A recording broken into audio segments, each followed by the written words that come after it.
Erika Kirk, still trying to define her, still trying to explain to people what she is, what this attraction is. I don't mean attraction. She's not an attraction in that respect. She's the subject matter. She has inspired more new influencers and commentators and YouTubers, because when you get involved in her message, you can't believe the degree of phoniness. You can't, it knows no peer. Erika Kirk is, well, she would like to consider herself a polished, professional, pageant-trained performer who, I think, believes that she's mastered the art of the spotlight. Maybe that's it.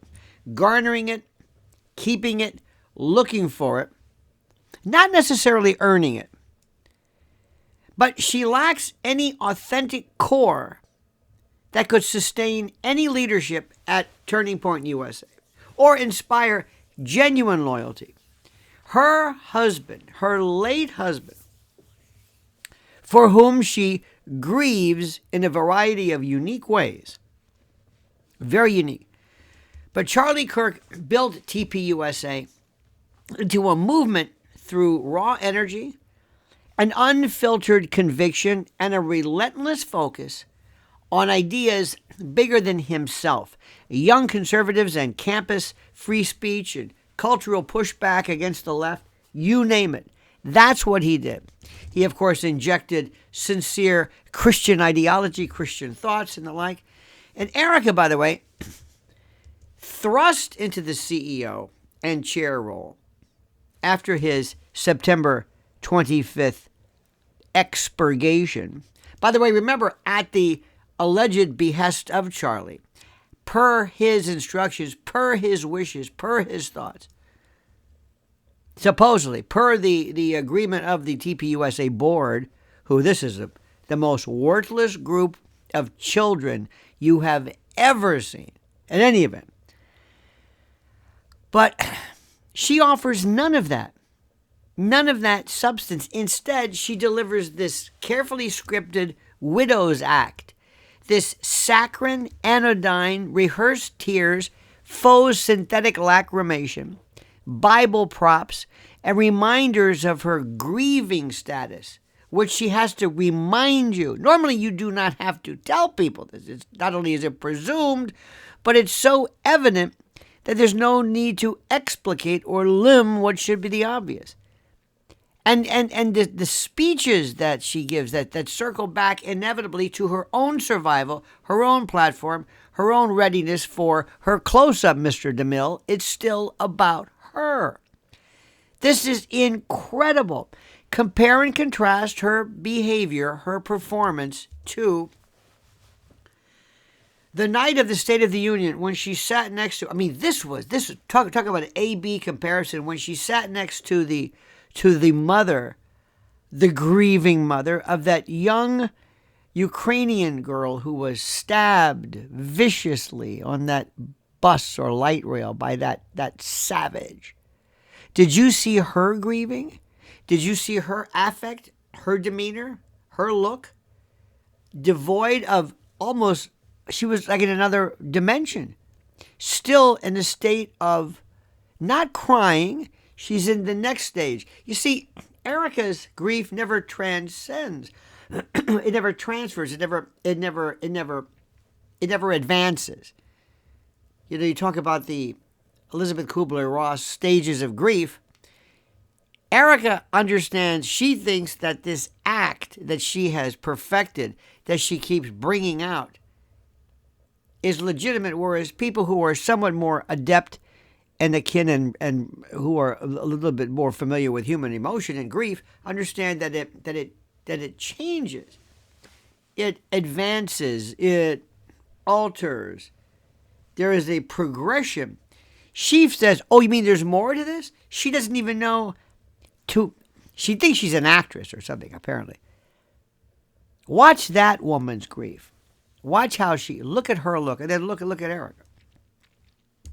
It's like she's doing the Saturday matinee, and she's doing the table scene every week.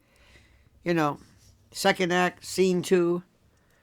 But watch any of her public appearances. And this is what people are tapping into. And once you see it, you can't believe what you're seeing. How about the America Fest speeches, interviews, hosting figures like Caroline Leavitt? Did you see that one?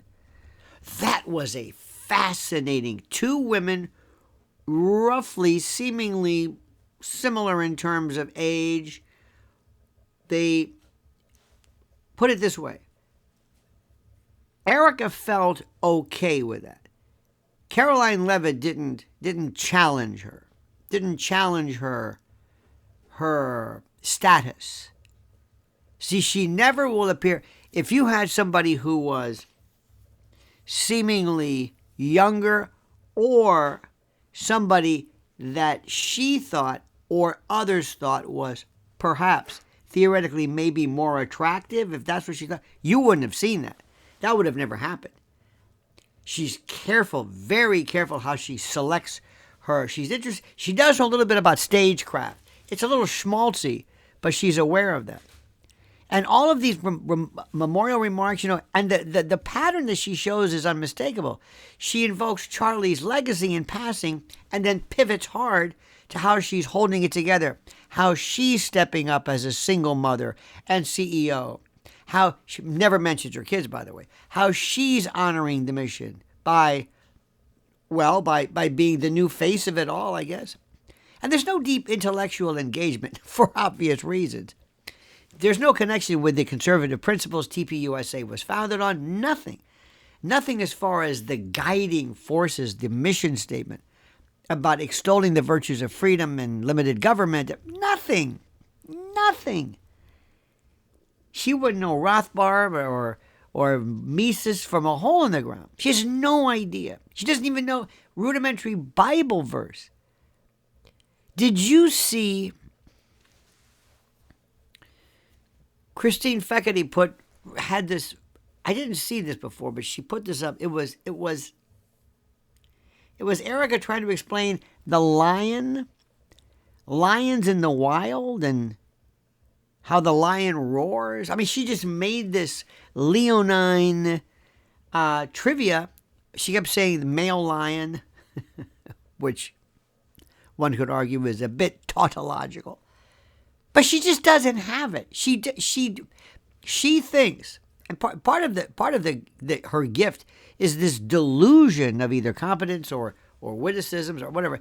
But there's no fire for the next generation's battles against wokeness or administrative overreach. Nothing. It's all surface level branding. With her as the central brand, she's it.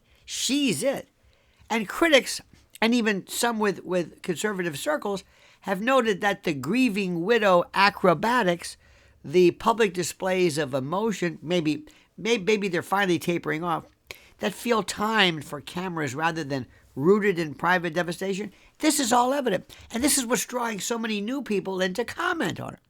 I mean, you just take a clip of her, let it run, and you think, oh my God, this can't be. And these viral clips showing her dabbing at her eyes backstage before emotional deliveries, some swear she's adding some solution. I don't know. Can't prove that. Nothing would surprise me. But you notice how also she never blows her nose. Her nose never runs. It's always her eye. She dabs her eyes. Normally when you cry, you blow your nose. That's what the tissue's for. Believe it or not. She never learned that in basic lacrimation 101. And all of this only to shift seamlessly into this motivational mode. And she addresses, by the way, criticism of her public grieving. At least she used to. I think she's kind of backing up a little bit. But she deals with it directly in tearful interviews, yet the delivery often lands as defensive self-justification rather than raw vulnerability. People can see through this, and women can see through this. I'm sorry, women are a tad more adept at pointing out and identifying phony women than men. Because as we said, Charlie, bless his heart, didn't know what was coming. She got her hooks into him. I mean, this guy I think he was kind of innocent. He probably never had a lot of women in his life, and she showed him a thing or two. I'll bet you I'll just leave it at that. But for this monastic, this quasi-celibate, this wallflower who never went out in New York, never dated, never drank, I'll bet you once she slapped the Wahito hold on him, he said, "This is why," and then his head and heart followed. I don't know. Maybe I'm being mean. Not really. I'll bet everything on what I'm saying. See, this isn't grief processed through action. It's grief performed for advancement. It's performance. And within weeks of the tragedy, the TPUSA board, claiming Charlie had pre-designated her, which is so absurd. The man who told everybody mothers should stay home with their children. They should not be, working. No, he designated her? There's a word for it. What is it? Oh, yeah, bullshit. And they installed her as CEO and chair per his wishes. She wasted no time leaning into the role, my friends. Speaking at major events, launching or continuing her podcast, Midweek Rise Up. Well, by the way, while the other vultures, the other jackals, pick apart the shreds of Charlie's remains with the Charlie Kirk Show, which is not only blasphemous, it's heretical. I mean, these people they saw a gravy train with Charlie, and they milked it and are milking it for everything it's worth. And then all of them positioning themselves as the seamless continuation of the Kirk brand. It's so obvious. So obvious. But where Charlie connected through ideas and combative debate, Erika connects through narrative control. This choreographed kabuki dance, the opera, the libretto, the book. And everything orbits her resilience narrative. That's her whole thing. That's her thing. Now, before she... Look at me. It's amazing. Look at me. By the way, where are her children? Where's Charlie's parents? Did they ever have a funeral? Where is he buried? What? Remember Charlie? This is one of her quotes. "You have no idea what you have just unleashed," she said early on, framing the elimination not primarily as a loss to the movement, but as a fuel for her chapter in the history. "You have no idea. Hell hath no fury. You have awakened the sleeping giant." She's quoting Yamamoto. And speeches reference her faith, her children, well, theoretically. Her apparel line, Proclaim, a faith-based brand she's run since 2018, or so she says. But they rarely drill into policy substance or organizational strategy. Anything beyond these vague calls to continue the mission, whatever the hell that means. A mission she can't even define. A mission she can't explain. See, it's widow cosplay. I'm sorry to say this. This bereaved kabuki dance, elevated to executive function, at least she hopes. And the phoniness, this inauthentic drivel, reveals itself in the disconnect between her words and observable reality. A former Miss Arizona USA 2012. With a brief brush in reality TV like that big American powerhouse, Summer House. Ooh, that was great. Erika Kirk has always had a media-friendly polish. So she thought. The Liberty University grad, the businesswoman, this photogenic presence, but photogenic in recreating the act, the Erika Kirk phony smile. That's what she could do. And she doesn't realize it. It's not genuine. And that battleground, or that background, or maybe battleground, but that background equips her for what she believes to be, to an extent, stagecraft, but not substance. And she reminds audiences whenever she can, constantly, that she is the grieving widow. It's become almost like I'm surprised grievingwidow.com hasn't been taken. Yet the affect rarely matches. No prolonged withdrawal, no visible unraveling that might signal authentic mourning amid, sudden single parenthood and organizational takeover. I mean, there hasn't been a glitch. Again, as Candace says, compare and contrast her behavior with that of Kobe Bryant's wife. And instead, this rapid professional ascent, eulogies that end with her acceptance of the CEO mantle, events which she hosts high-profile guests and social media posts, blending faith, affirmations with subtle her self-promotion. It's about her. She's been waiting for this her whole life, and nobody is going to get in the way with it. She's opportunistic to the point of being embarrassing, and she's spoken of forgiving the defendant in Christian terms, echoing what Christ did and what Charlie would do, which lands as performance-based BS and this performative piety when paired with her swift consolidation of power. Remember this: widow cosplay, my friends, mixed with genuine grief, often, genuine grief, real grief, it often paralyzes. It redirects inward. Her seems engineered to project strength. It animates her. And this message of indispensability. And she doesn't connect with anybody because there's nothing substantive to connect with. I'm sorry, but it's true. And TPUSA's base, theoretically, what used to be their base, young activists, campus organizers, donors drawn to Charlie's sharp-elbowed populism, that thrives on ideological clarity and personal authenticity, and Erika offers nothing but curated empathy. This choreographed, strategized, syncopated, kabuki grief theater. This survivor branding. Her speeches, if you can call it that, meander through personal anecdotes. Again, how she's surviving. What do you get to Gloria Gaynor next? How the family is adapting. How she's balancing. Again, motherhood. Isn't it amazing? Motherhood. What's your kids' names? Jerry? Good luck. The balancing. Insisting the whole time that balancing family and career, this ideal is what she's after. But it's an illusion, conveniently for her. Listeners walk away remembering Erika's journey more than any renewed calls to arms against left-wing dominance on campuses. Remember TPUSA? Remember what you were trying to do? YouTube channels and online commentators have exploded. They've proliferated. And they're giving such incredible work, dissecting her every movement. The rehearsed pauses, the tearful inflections, the feel coached or feel rehearsed grief.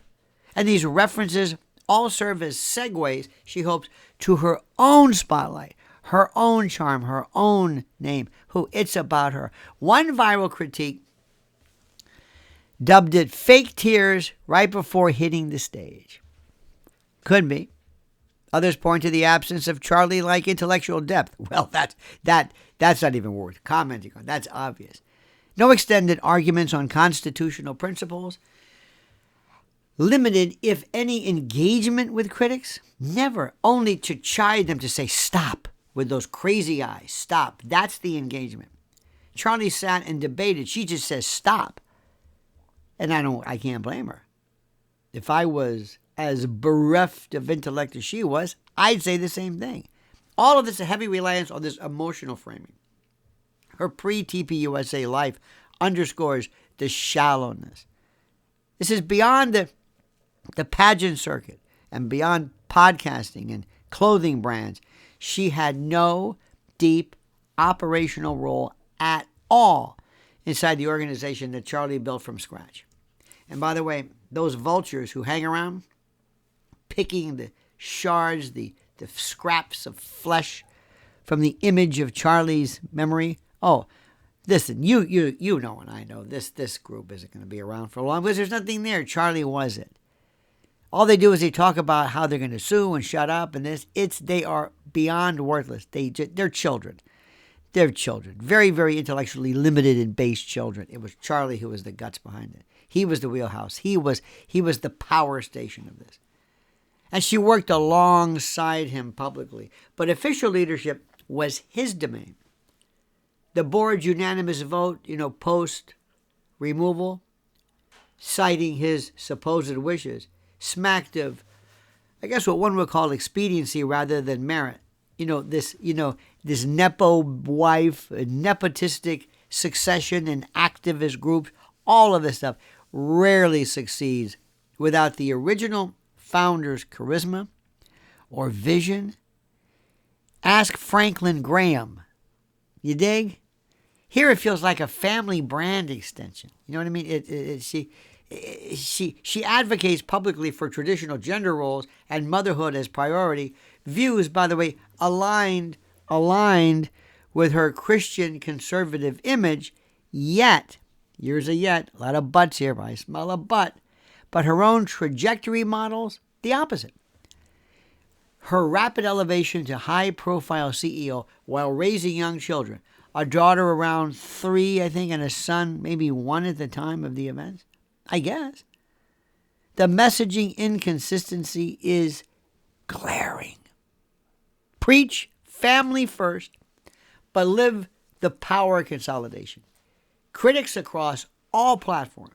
Look at Drewski. Look at people who are coming. Joe Rogan. You can't miss her.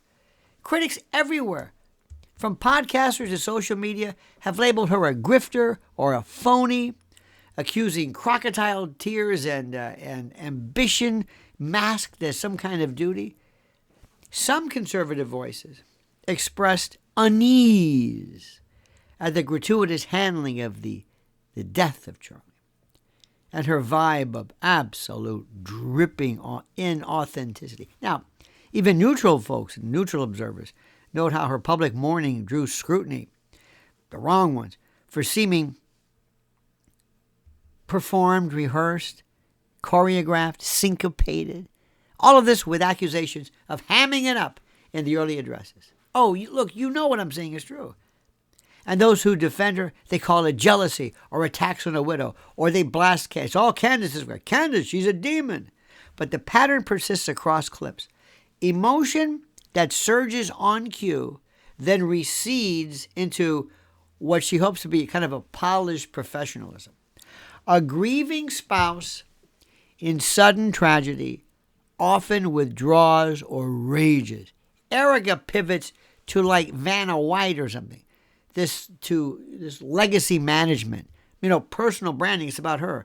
With incredible speed, she just reverts to that. And she addresses the backlash in emotional interviews. And she frames doubters as misunderstanding her journey which only reinforces the self-focus. There's simply no there.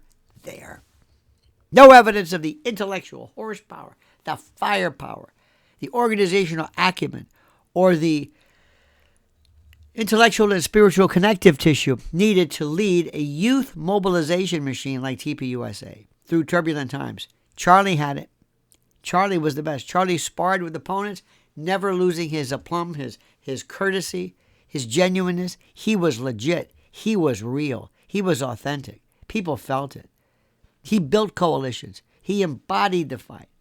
Erika recites the widow script. Again, widow cosplay, invoking faith as some kind of a prop. And she centers every narrative, without fail, on her endurance. Look at me. Amazing, is it not? Hard to believe I'm human.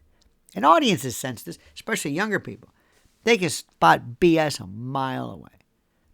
This delivery, again, this rehearsed, badly rehearsed delivery, without any underlying fire.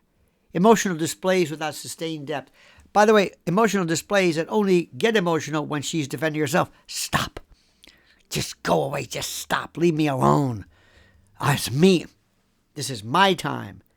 It's not you're hurting the organization. You're hurting me. Leadership claims without any proven command. The YouTube dissections are incredible. And they thrive because the insincerity is visible, palpable, in high def. Micro expressions, these tonal shifts The relentless return to how am I doing? This is how I'm doing. And in the end, Erika Kirk represents the triumph of optics over essence. A former beauty queen, as she thinks, an entrepreneur who married into a movement, a movement that was thriving, now claims its throne through tragedy, yet fails the basic test of, what is it? Authenticity. You want the truth. She reminds everyone she's grieving, but rarely seems consumed by it. Never overtakes her. It never gets in the way of the performance. She positions herself the natural heir, but offers no original vision. She speaks of purpose and faith, but delivers self-referential branding. Turning Point USA deserved better than a performative widow ready for her close-up, Mr. DeMille. It needed a leader with Charlie's substance, not an actress in widow's garb, so to speak. The disconnect is complete and total because the content is hollow. Polish without principle, survival narrative without soul. And observers like you see it immediately. You know what I'm talking about. Another advancement into production, not a genuine torchbearer for the cause. Oh, nay. The organization, whatever's left, however long it is, deserves something better. And it's fading into personal brand management. And it's sad, unless something more substantial emerges from behind the carefully managed and choreographed tears. This, in terms of what we are seeing, is beyond anything I ever thought possible. It is absolutely nonpareil, sui generis, one of a kind. It is that bad, and oddly enough, that fascinating.